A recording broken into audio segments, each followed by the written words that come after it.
This story is going to serve as a big warning for you. In October of 2024, a couple bought a home here in Atlanta for $765,000, really right at the tail end of what turned out to be the last real peak before things slowed down. They put money into renovating it. Then a job transfer came. They listed it this past spring for $800,000. It didn't sell at that number. Then the price was reduced to $775,000. Didn't go under contract. It finally went under contract after months on the market under $750,000. And by the time they covered buyers' closing costs and all the things, they had to bring almost $45,000 to the closing table. Didn't walk away with the check, they had to write one.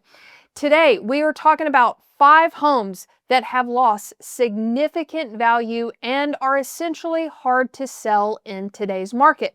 So when I say worthless, I don't mean that these homes are worth zero.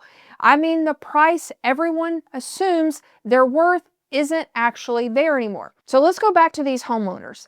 It's not really about buyers refusing to pay what the home was worth. Buyers are willing to pay what that area actually supports. That's why it went under contract under $750,000 instead of sitting on the market. 2 things worked against these sellers at the same time. The first one was just timing, but not in the way you would assume. They owned a home for almost 2 years before listing it for sale, which is normally plenty of time for some paydown and appreciation to build a little cushion. But they bought at the very top of the market in October of 2024. So there wasn't room above their purchase price to begin with.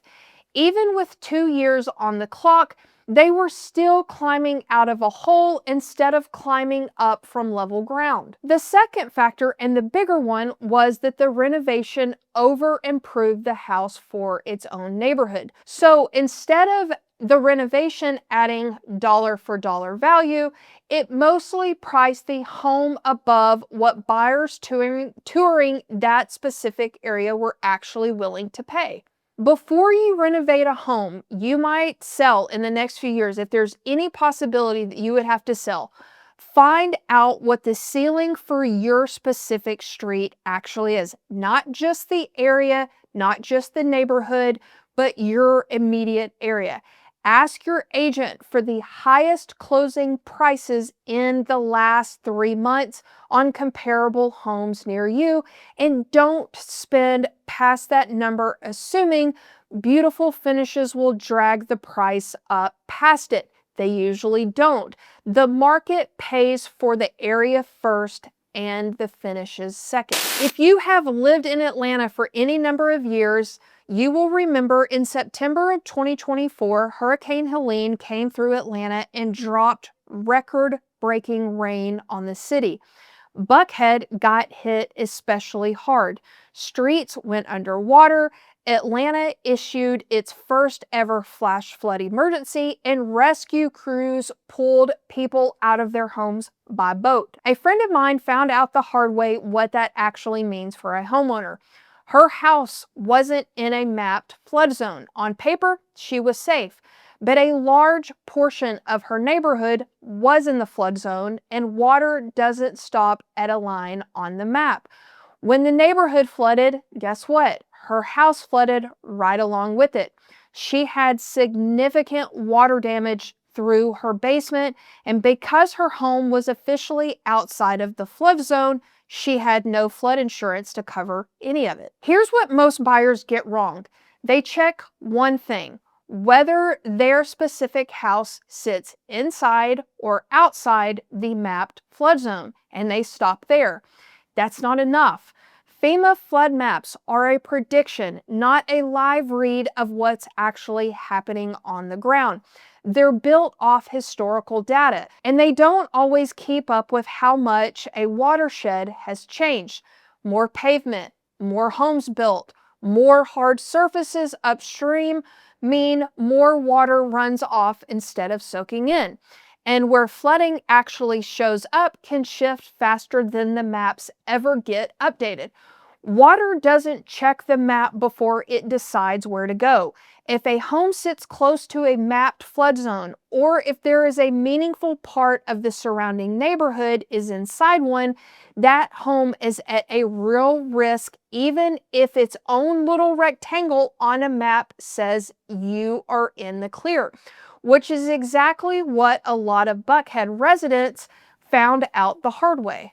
That splits into two problems depending on which side of the line a home falls on. Inside the map zone, flood insurance becomes mandatory the moment a federally backed mortgage is involved, and that's a real ongoing cost. Outside the zone, even right next to one, there's no insurance requirement to warn anyone off. Here's my advice. Don't stop at asking whether a specific home is in a flood zone or not. You've got to take it further. Find out how close it sits to one and how much, if any, of the surrounding area is inside it. Seriously consider flood insurance even if a home is technically outside of the mapped zone. And I will tell you, flood insurance is not as expensive if people think it is.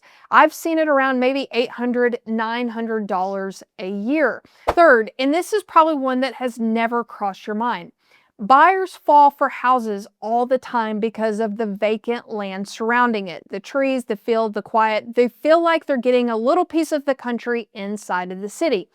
But here's the thing. None of that comes with the house unless you actually own it.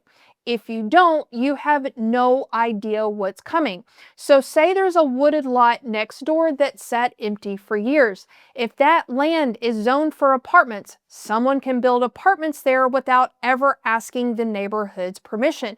And all of a sudden, your wooded view becomes apartments, a gas station, a condo building. So here's what you can do.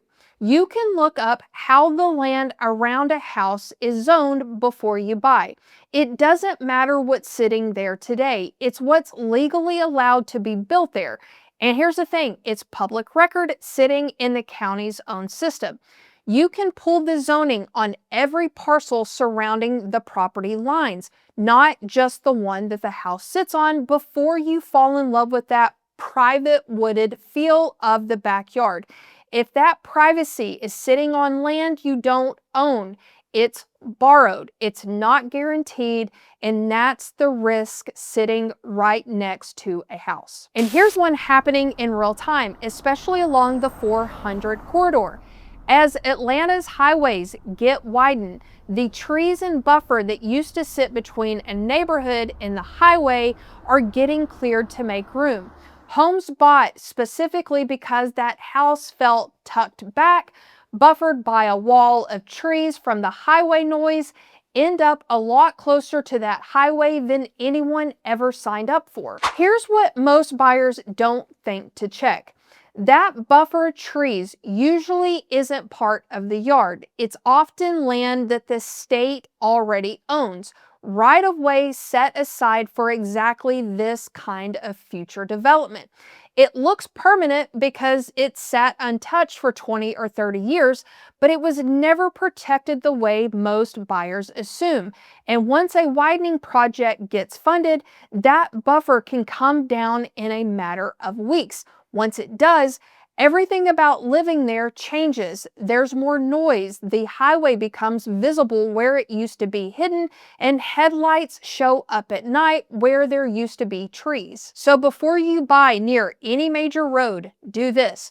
GDOT keeps records of planned and funded highway projects, and you can check whether a road near a home is slated for expansion before you ever fall in love with that private wooded feel out back. If that buffer sits on land you don't own, you have to treat it like it's borrowed, because what's there today is not guaranteed. And this fifth one blindsides condo and townhome sellers all the time because it has nothing to do with their unit at all.